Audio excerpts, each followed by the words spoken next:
Muito bom dia! Que bom ter a sua companhia nesta manhã. Olha só, gente, o programa de hoje está recheado de notícias importantes sobre o nosso agro.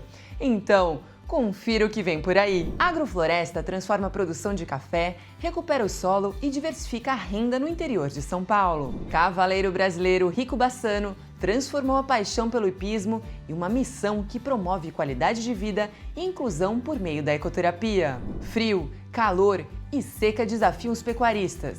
Pesquisa aponta caminho para preservar as pastagens e a alimentação do rebanho. Os desafios da colheita do milho do Paraná e as estratégias dos produtores para melhorar o solo e preparar a próxima safra. Tudo isso e muito, mas muito mais, você confere a partir de agora comigo. Então, vem ficar bem informado com a gente. O nosso Campo Vivo está no ar.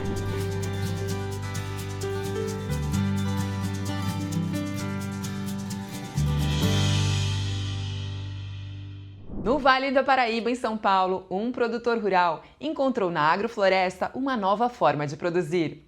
O cultivo de café em meio a árvores e outras espécies ajuda a recuperar o solo, diversificar a renda e tornar a propriedade ainda mais sustentável. Confira os detalhes na reportagem. Quem vê hoje a diversidade de produção nesta fazenda nem imagina como era. Há pouco tempo só tinha pasto e gado por aqui. A propriedade fica em São Luís do Paraitinga, no Vale do Paraíba, no interior de São Paulo. Faz 4 anos que o Leandro comprou a fazenda e transformou o lugar. Criar gado nem me passou pela cabeça de início, né? O carro-chefe aqui nosso vai ser o café, principalmente, e algumas frutas como o abacate e o baru, que na verdade a gente está mais interessado na castanha do baru, né? Além dos produtos florestais, né? Madeiras nobres, que a gente também está plantando aqui esse é para bastante longo prazo. A Bárbara é gestora ambiental e acompanhou o Leandro desde o início.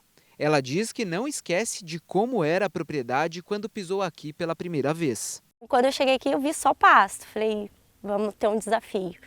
Apaixonado pela natureza desde a infância, Leandro já sabia o que queria. Eu vi essa região, que é originalmente uma região de Mata Atlântica, coberta de morros só com pasto, né? E eu achei que era um local interessante para poder tentar trazer, né, a floresta de volta de alguma maneira. O caminho escolhido foi o SAF, o Sistema Agroflorestal. O Vitor, que é engenheiro ambiental, vai nos explicar como isso funciona. Vitor, qual que é o conceito de agrofloresta? A agrofloresta é um sistema produtivo que ela está definida principalmente pelo fato de consorciar espécies de árvores, principalmente nativas, não necessariamente, mas em geral se utiliza nativas, e outros cultivos, podem ser frutíferas. Aqui mesmo a gente tem um exemplo, né, em que a gente, nas linhas de plantio, intercala árvores nativas com frutífera, como a bananeira. Aqui tem pitaia, tem avocado. Quem olha de longe pode até ter um pouco de dificuldade para identificar cada uma das culturas produzidas aqui. E esse é um dos principais diferenciais da agrofloresta. Diferente de uma lavoura convencional, onde tem apenas um plantio, aqui cada árvore, cada planta e cada espaço tem uma função. É um sistema produtivo que busca se inspirar na organização da própria natureza. O Brasil tem um plano nacional que prevê recuperar até 40 milhões de hectares de áreas degradadas até 2033. O sítio Raízes tem 50 hectares. Desse total, 5 já foram convertidos para o sistema agroflorestal e outros 5 estão em conversão. Nessa propriedade está nítido, né? A gente vê as etapas que ela tá se transformando. Ali está um pasto totalmente degradado, onde a gente, se plantar ali, não vai produzir nada.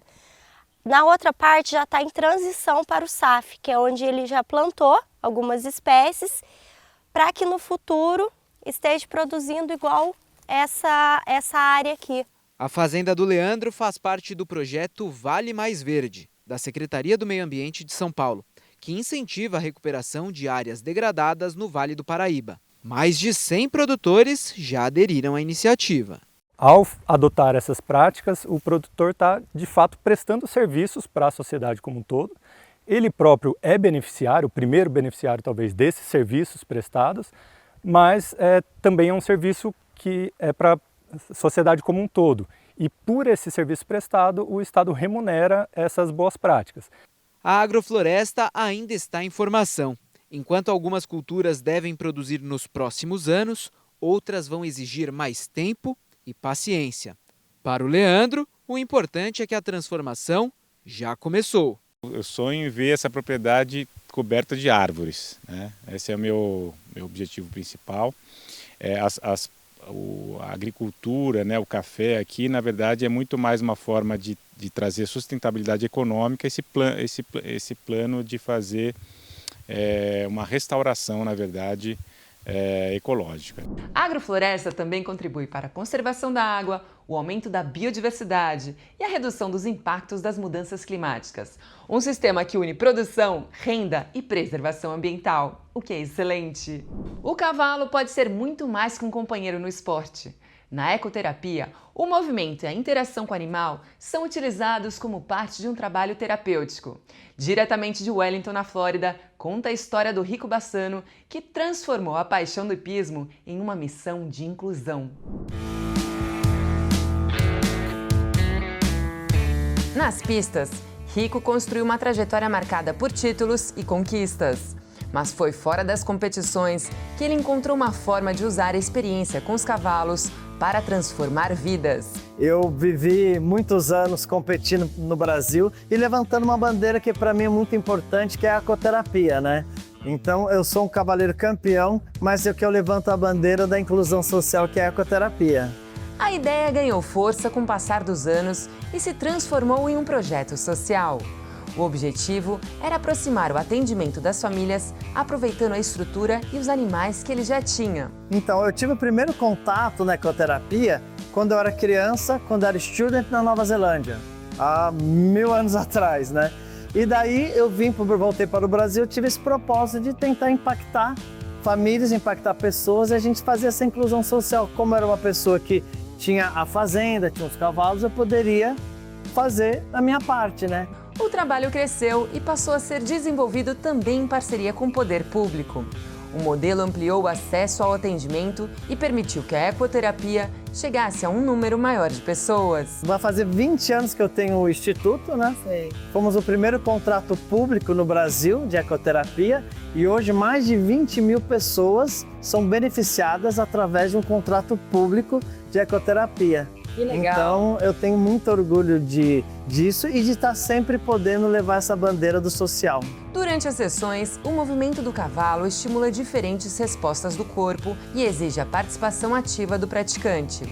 A atividade também favorece o vínculo, a confiança e a interação com o ambiente. Mais de 50 patologias são beneficiadas, têm resultados comprovados com a ecoterapia na qualidade de vida, motor, mental. Então a ecoterapia eu falo que é equinomagia, né? Eu falo que é essa equinomagia que o cavalo acontece.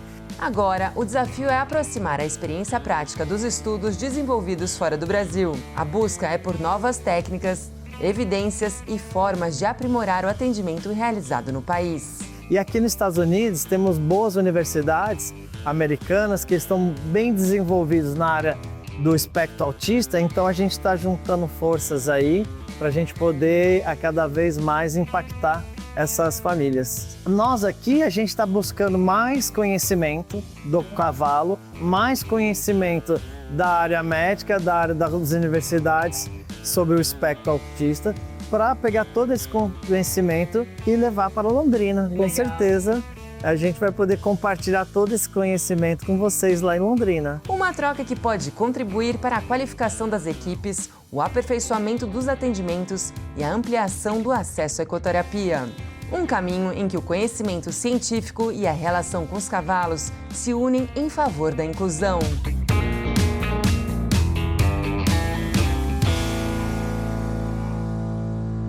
E assim, gente, a gente encerra a nossa série especial sobre o hipismo diretamente de Wellington, na Flórida. Muito obrigada, Rico, por suas contribuições tão valiosas no nosso Campo Vivo. O Campo Vivo faz uma breve pausa, mas fique por aqui porque temos muito mais informações importantes para você. Você vai ver como as mudanças de temperatura e seca afetam as pastagens. Uma pesquisa em Goiás busca alternativas para manter o pasto produtivo e reduzir os impactos para a pecuária. A colheita do milho avança no Paraná, mas o clima provoca grandes diferenças de produtividade entre as regiões. Tem muita informação te esperando por aqui. Eu e o Campo Vivo voltamos em instantes.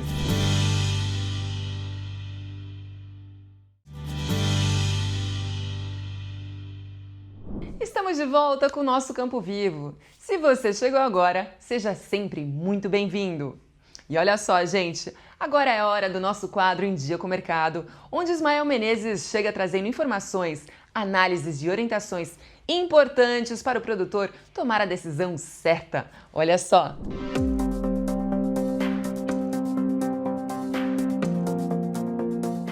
Olá, aqui é Ismael Menezes da MD Commodities. Seja bem-vindo a mais um Em Dia com o Mercado. Entramos definitivamente no período chave decisivo para as lavouras nos Estados Unidos. Em Dia com o Mercado vai focar exatamente esse assunto. O mercado está extremamente antenado com o clima nos Estados Unidos para esse período chave, a preocupação com relação ao clima, o impacto das lavouras e também, consequentemente, o reflexo nos preços vem mexendo com as cotações e com o humor do mercado. Então, diretamente ao assunto, vamos entender como está a condição de safra nos Estados Unidos. As lavouras boas e excelentes de soja totalizam 63%, de acordo com a última estimativa levantada nos Estados Unidos, e no milho, 61% das lavouras boas e excelentes. A preocupação estava extremamente grande com o bolsão de calor que vinha afetando grande parte do cinturão produtivo americano, e essa preocupação estava afetando o mercado, com a previsão de chuvas, se as chuvas aconteceriam ou não nesse período chave. E aí, logicamente, que eu trago os modelos diários, o acumulado de chuvas para os próximos 15 dias, onde nós tínhamos no dia 29 de julho, dia 13 de agosto, esta configuração, onde o modelo europeu e o modelo americano traziam essa configuração. Aqui nós temos em milímetros, e os dois modelos vinham bastante convergentes, trazendo bons volumes de chuvas para grande parte do cinturão produtivo americano, né, o europeu trazendo um volume até maior do que o GFS americano. E agora, na rodada do dia 6 ao dia 21, observe que o grande volume de chuvas continue e observe que mais na parte central do cinturão, ou seja, os dois modelos bastante convergentes, trazendo bons volumes de chuvas para grande parte do cinturão. Isso pode trazer um bom potencial produtivo para as duas lavouras, tanto de soja quanto de milho. E com isso, logicamente, que nós temos impacto com relação à estratégia dos fundos de gestão ativa. Os fundos vinham comprando grandes volumes do complexo de soja, ou seja, não só no contrato de soja, mas no contrato de farelo e de óleo, elevando assim as suas posições compradas de acordo com o bolsão de calor que vinha afetando essa grande parte do cinturão. Agora, com as previsões trazendo bons volumes de chuva, se essas previsões confirmarem, eles podem realizar, ou seja, sair das posições compradas pressionando o mercado. E, logicamente, que as cotações vêm refletindo todas essas previsões. Tivemos um volume de compras e, com isso, uma alta bastante exagerada até a certo ponto do mercado de soja, com relação àquele bolsão de calor. E agora as previsões de chuvas vêm afetando as cotações do mercado de soja, no mercado futuro, para o contrato de março 27, já refletindo essa possibilidade de chuvas acontecer nos próximos 15 dias e também a boa perspectiva do mercado de soja. Podemos ter uma safra recorde nos Estados Unidos se essas chuvas acontecerem no período decisivo para a safra americana. E a pressão pode ser maior. Se os fundos saírem dessas posições compradas, o impacto pode ser ainda bastante grande quanto às previsões. Por isso, atenção grande é o seguinte: surfe as ondas da percepção do mercado. Enquanto o mercado vinha subindo com relação ao bolsão de calor, você que está percentualmente pouco comercializado, precisa aproveitar para traçar estratégias, aproveitando esse movimento de alta, para você escalonar vendas se você está percentualmente pouco comercializado. Por isso, atenção a estes momentos de mercado. Outra dica valiosa, me siga no Instagram, ismaelmenezes.mdc. E lembre-se, nós temos um encontro marcado aqui sempre para você ficar em dia com o mercado. Obrigada, Ismael, sempre por suas contribuições tão valiosas no nosso Campo Vivo. Muito obrigada. Em Goiás, as mudanças bruscas de temperatura e a falta de chuva comprometem as qualidades das pastagens e acendem um alerta para os pecuaristas. Uma pesquisa desenvolvida em Rio Verde avalia estratégias de manejo para manter o pasto produtivo e garantir aumento ao rebanho nos períodos mais críticos. Confira os detalhes na reportagem. A estiagem traz prejuízos para a pecuária. No centro-oeste, a falta de chuva pode se prolongar por meses e o pasto, uma das principais fontes de alimentação do gado, perde a qualidade nutricional, o que reflete diretamente no desempenho do rebanho e na rentabilidade do negócio. Nesse período específico agora, a maioria das espécies forrageiras que nós temos nas áreas da nossa região, elas têm sim limitações de desenvolvimento. Tá? Isso é fato. Então, independente se nós estamos falando de cultivares braquiárias, gênero sínodo, pânico, peniceto, todas elas vão sofrer, de certa forma, com o desenvolvimento. A combinação de falta de chuvas e as mudanças bruscas de temperatura em um curto período de tempo aceleram a degradação do pasto. Por isso, a pesquisa e a tecnologia são aliadas para tentar amenizar os impactos negativos durante a seca. A gente considera que é um período de transição. As dificuldades dos pecuaristas hoje é manter justamente essas espécies forrageiras em produção, para que possa atender as necessidades dos animais. E acaba que essas dificuldades são decorrentes também de efeitos climáticos, como a baixa temperatura, baixa luminosidade, a escassez de água, onde a gente sabe que são condições essenciais para o desenvolvimento das espécies forrageiras. Então, naturalmente, nesse período, a gente cria alternativas com o manejo de pastagens, como conservação de forragem, cultivando algumas espécies que a gente pode produzir silagem, produzir feno, capineiras, que a gente consegue de fato aí ter uma boa produção nesse período onde normalmente baixa a quantidade, a disponibilidade dessas espécies forrageiras. E de certa forma, isso com o processo de conservação de forragem, produzindo alimentos também de melhor qualidade. Entre as estratégias pesquisadas para ajudar o pecuarista a enfrentar este momento crítico na alimentação animal, nós temos o capim-elefante roxo e o capiaçu, que podem ser fornecidos diretamente no coxo. Mas se o pecuarista quiser, ele também tem a opção do capim-curumim. Nesse capim, ele pode deixar para o gado pastejar normalmente, mas só essa estratégia não é suficiente para nutrir o animal. Outros manejos precisam ser adotados.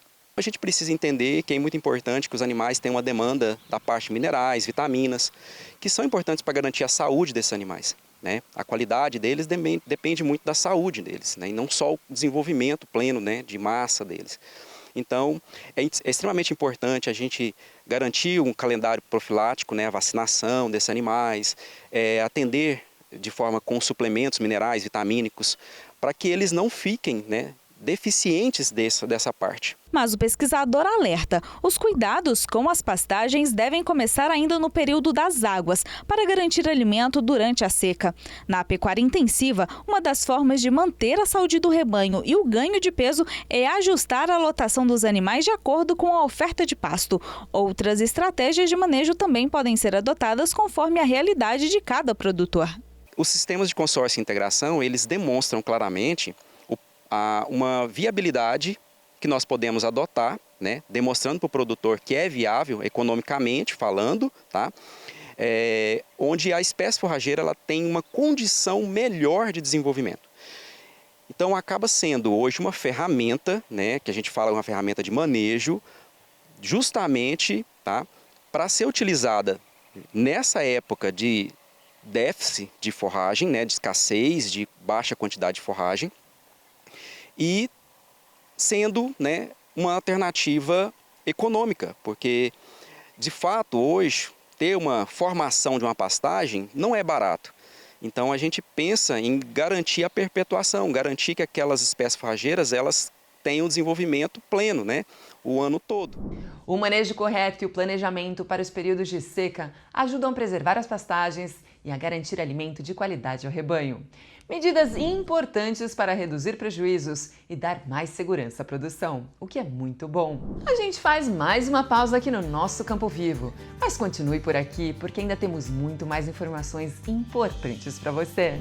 A colheita do milho avança no Paraná, mas o clima provoca grandes diferenças de produtividade entre as regiões. Tem muito mais te esperando por aqui. Vá até ali, mas volte, porque o Campo Vivo e eu estamos esperando por você.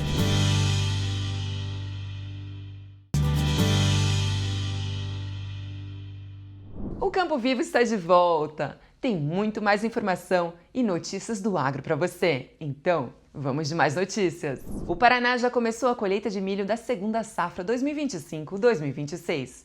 Mesmo com o aumento recorde da área plantada, a expectativa de uma produção é robusta. O resultado muda bastante de uma região para outra. O clima, o manejo e os altos custos de produção têm feito a diferença na hora da colheita. O ciclo 2025-2026 do milho no Paraná foi marcado pelo aumento expressivo de área em virtude dos preços mais estáveis do cereal em comparação com a soja. Embora a área plantada da safrinha tenha batido recorde, 345.200 hectares. Avanço significativo de 25% em relação ao ciclo anterior, que havia registrado pouco mais de 275 mil hectares. O DERAL indica que a produtividade média por hectare deve ficar ligeiramente abaixo do teto registrado no ano anterior, devido ao excesso de dias nublados e baixas temperaturas durante o ciclo de desenvolvimento da planta e adversidades climáticas consideráveis ao longo do ciclo, como estiagem, forte calor e chuvas irregulares que atingiram principalmente as regiões oeste, sudoeste e noroeste do Paraná entre março e abril. A expectativa de produção total de milho no Paraná para a safra 25-26 segue robusta. O Departamento de Economia Rural estima uma produção total ligeiramente acima de 21 milhões e 400 mil toneladas. A colheita de milho segunda safra 2025-2026 vem ganhando ritmo no Paraná, com cerca de 30% das áreas já colhidas. A colheita tem iniciado prioritariamente nas regiões oeste e noroeste do estado. Os irmãos da Lago têm uma área de plantio de mais de 430 hectares em Doutor Camargo. A produção deles está boa, em torno de 150 sacas por hectare.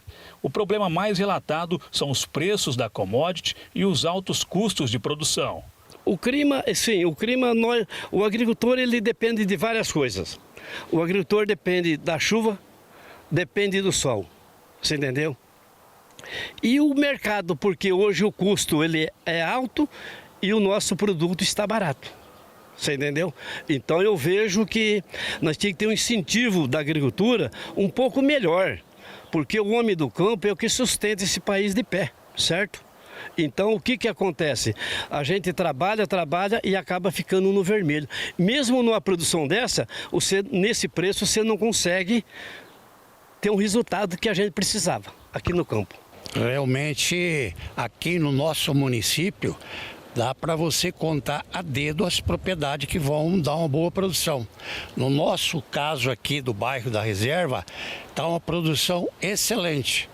Vai variar de 250 a 300 sacas por alqueiro.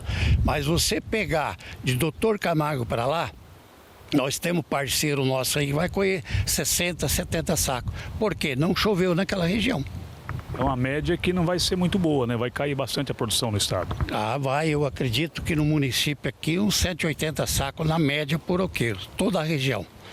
Porque não importa uma regiãozinha que nem a nossa, dá 300, mas a maior vai dar 70, 80, 90 sacos, entendeu? E apesar de tudo, não temos preço também, entendeu? Eu acho que se continuar assim, vai quebrar o agronegócio, que sustenta o nosso país. Cerca de 79% das lavouras da segunda safra mantém boas condições de desenvolvimento, com o restante dividido entre condições médias, 14%, e ruins, 7%. A maior parte do milho remanescente no campo já atingiu a fase de maturação, 61%, ficando livre dos riscos severos de perdas por geadas tardias. Então, aqui nessa propriedade, o pessoal da Lago, eles vêm conduzindo de maneira extraordinária. Você pode verificar que eles fazem colocam braquiária, tentam colocar matéria orgânica no sistema, né? Eles fazem uma adubação muito boa, fazem a condução da lavoura de primeiro mundo, sabe? A produção uma condução muito boa. Porém, esse ano choveu bem aqui na região, na região deles, e a gente espera uma produtividade aí na faixa de 350 sacas por alqueire, que daria uma média de 150 sacas por hectare aqui, né? E o nosso município foi um município que esse ano não foi uma chuva uma chuva por igual, sabe? Teve partes do município que choveu muito bem, que é esse caso aqui do nosso produtor aqui do bairro da reserva. Mas a situação difere muito de área para área. Se naquela área dos Irmãos da Lago a gente vê lá uma produtividade de 150 sacas em média por hectare, essa aqui pelo tamanho do pé de milho você já vê que, olha só a produção, né, Beto? Então a gente estima que aqui vai dar uns 30 sacas por hectare, mais ou menos. Então, o que a falta de chuva faz, né? Então, um período de 30 dias sem chuva, sem nenhuma gota de chuva nessa região aqui, prejudicou muito a lavoura. Nas lavouras dos Irmãos da Lago, além do clima que favoreceu, o manejo também foi importante. O consórcio com braquiária, por exemplo, e para a próxima safra, o preparo já após a colheita com a escarificação. Às vezes arranca um empate aí, sobra uma queleirinha, mas não dá para fazer aquilo que a gente necessita de investir na terra. Porque hoje você tem que investir na terra com calcário, você tem que fazer uma estária, igual nós estamos fazendo aqui, e o investimento é caro. Mas, infelizmente, o nosso produto, o mercado hoje, está muito além do que nós precisávamos. Você vai na cooperativa comprar qualquer produto para plantar soja ou milho aqui, toda semana está subindo. E você olha na louça, todo dia está baixando o que nós temos para vender. Então a conta não tem como fechar. A expectativa é que a produção total de milho no Paraná supere 21 milhões de toneladas nessa safra. Mas, além do clima, os produtores seguem atentos com os preços do cereal e os custos da produção que estão cada vez mais altos. E assim encerramos nosso Campo Vivo. Muito obrigada por sua companhia. Foi um prazer enorme levar até você as principais notícias do nosso agro. Você já sabe, se quiser participar, mande uma mensagem para o nosso WhatsApp 43 99993 1360. E se quiser ver essa edição completa, é só apontar a câmera do seu celular para o QR Code que aparece aqui na sua tela. Você vai ser direto levado a essa edição. Então a gente se vê no próximo Campo Vivo inédito, sempre aos domingos, a partir das 7h30 da manhã. E é claro, eu, Luli Barbeiro, espero por você. Até lá! Tchau!